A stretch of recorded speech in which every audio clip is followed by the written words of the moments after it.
বিসমিল্লাহির রহমানির রহিম। তো বছরের শুরুতেই আজকে আমরা নতুন একটা ডুপ্লেক্স বিল্ডিং এর কাজ শুরু করলাম।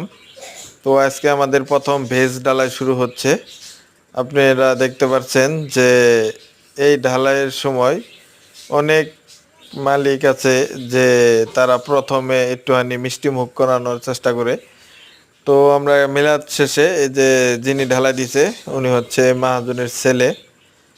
তো এখনকার ঢালাইটা আমরা মিশিং স্টার দিয়ে ঢালাই শুরু করব। তো আপনারা দেখেন যে ডুপ্লেক্স বিল্ডিং করতে যে মিশিং আমাদের স্টার্ট হয়ে গেছে। আমরা এখন ঢালাইটা শুরু করব। ডুপ্লেক্স বিল্ডিং করতে তেমন একটা ফাউন্ডেশন লাগে না। এটা একটা দোতলা বিল্ডিং গ্রামের মধ্যে। এই মাহাজনের শহরে বা বাসা আছে। তো আমাদের এই কাজটা যেন আমরা সম্পন্ন করতে পারি, সবাই দোয়া করবেন।